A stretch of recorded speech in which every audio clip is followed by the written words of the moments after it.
There was once a man who dropped out of college and decided that he could make a difference in the world. Would you ever expect that man to have created one of the most well-known and profitable companies in the entire world? That man's name was Steve Jobs, and at first no one believed in him and his goals. It was up to him to keep pushing through until he reached a final product which in the end turned out to be the $700 billion company, Apple. Hello, my name is Jay Patel, and I am a junior at Frisco High School. This is my first year in the Independent Study and Mentorship program. I'm studying entrepreneurship. Entrepreneurship is a field in which one essentially creates their own future, or in other words, their own business, and guides themselves. I will have the chance to do the same through help from my mentor and other knowledge I will gain along the path. During the course of my Independent Study and Mentorship program, I plan to acquire information from knowledgeable professionals about entrepreneurship. Through a multitude of interviews, I will have the opportunity to strengthen my communication and application skills. Combined with the guidance of my mentor, I will create and operate my own fully functional business. By creating a business, I will gain real-world experience in the field and bring new ideas into the workplace.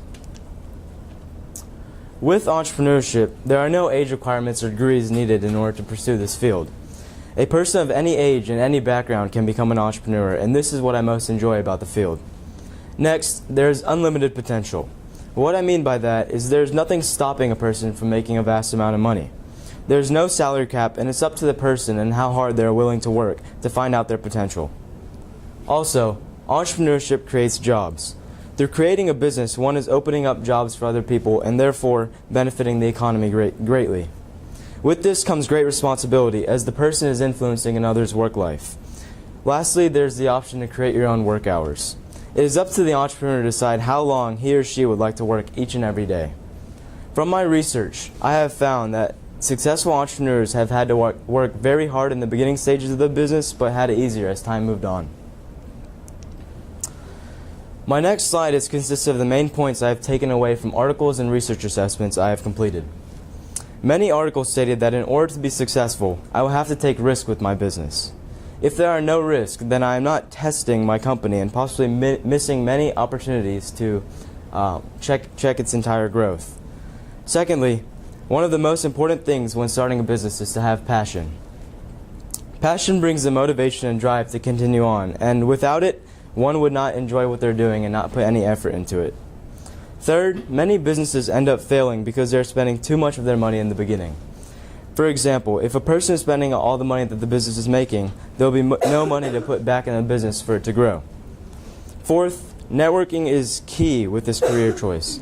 Before diving headfirst into creating a business, it's important to talk to others about its viability and if they like it or not. Lastly, e-commerce is on the rise. It's very easy and efficient, yielding the most money when making sales. E-commerce is the way to go, as it is accessible anywhere and there are generally less costs to sell the product. My first interview was with Joaquin Tamez, who is the founder of TAC Enterprises. He was, in the past, he was the CEO of BestDay.com and also the Vice President of Hotels.com for Latin America. Through my interview with Mr. Tamez, I expanded my knowledge on the importance of networking. Before I had begun my interview, he took me to meet other people and network with them. I expanded my contact list and learned a lot about others in the process. When I asked Mr. Tamez what the most important piece of advice was for him to give me, he told me to find a good partner. I understand this, as a partner will be with the business through thick and thin, so it's important to have the best possible one. Next, he had told me to know myself. This means knowing what I'm capable of doing, what my most important skills are, and where I see myself going in the future. I must think these things so I find myself in the perfect place and enjoy what I'm doing. My second interview was with Tom Ellingson, who is the co-founder and CEO of Fandever.com. Mr. Ellingson had created a company with a small group of people, and he said that at first their mission was to be a place where people could research and find information, but later changed to be a place where people could set up their entire trip. This is important to me, as I may believe one direction is best for my business, but then it could completely change and turn into something else. I have to make sure that I'm satisfying the customer, or there will be no success. Throughout the interview, I learned where I could advertise my product. I could do it through Google or social media, and it would be very affordable, and I would be able to reach a wide market. From this interview, the last thing I learned was to jump in and just do it. If I am hesitant, the business will never launch and I will never be able to test out my product or idea. My third interview was with Sean Scott, who is the CTO of Venue Center, founder of Hack the Future, and founder of Mission Control Room. Mr. Scott stressed some of the same points that Mr. Ellingson had stressed. He said to advertise online as it is very cheap and to not be hesitant.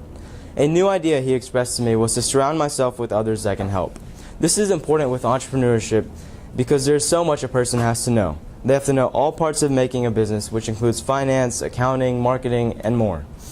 If there is trouble along the way, it's important to seek help. A person who knows about that section of business will likely be able to guide you and give you advice. My fourth interview was with Pratigya Sigdayal, who is a professor at UNT, and she teaches the class Entrepreneurship. Professor Sigdayal mainly explained the importance of understanding the market and competition. Before launching a business, one must know all the competitors as well as who the business is going to target. It's essential to know these things so that a person can be prepared for any challenges that occur along the way.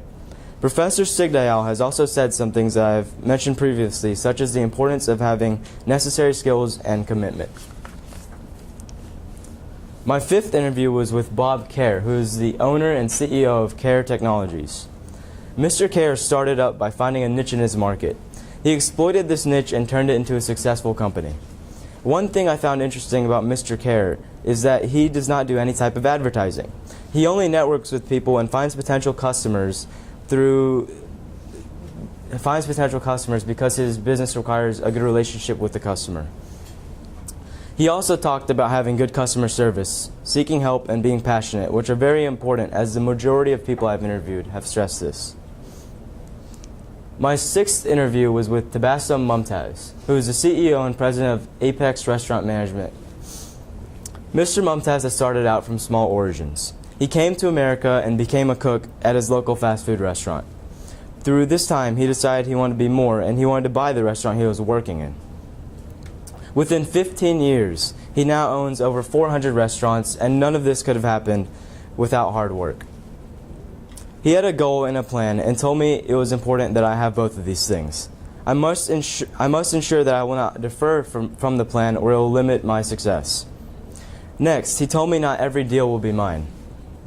This means that I should not take a bite for every offer that comes to me. I must make sure that both sides are being benefited in some way or another.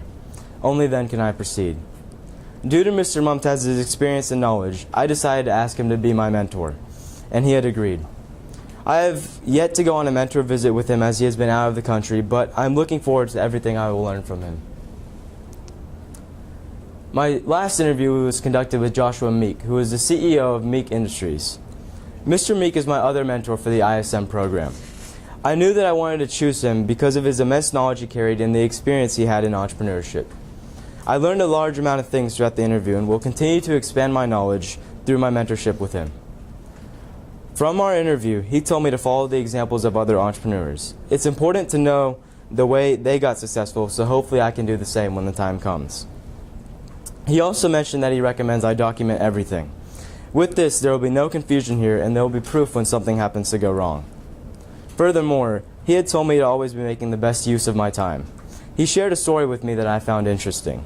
He said that every time he goes to work out, he is listening to the news or learning something new through his earphones. This truly shows how important multitasking can actually be and the extent to which he expands his knowledge. Through each and every one of my interviews, there has been 3 recurring themes. They are to have great customer service, hire the right people, and have passion for what you're doing. These 3 things are very important to understand when pursuing entrepreneurship, as they all play a role in the business's success. Next up in ISM was the original work, which is one of the 2 major projects in the class that truly test one's knowledge and put the application of one's topic of study to the test. I determined what I wanted to do from my original work from an idea I thought about a new phone case. I believed I could turn this phone case into a company and decided to create a business plan for the idea. The next step was going back through everything I had completed in the Young Entrepreneurs Academy in the 8th grade when I had made a business in the past. I used the business plan that I created in the past as a template and talked to other professionals about other things I should include in the business plan. The business plan includes the executive summary, company summary, product service description, market research, strategy implementation, management summary, and financial information. Thus, I had to know all about my company, as I would need to know every part of it in order to complete my original work.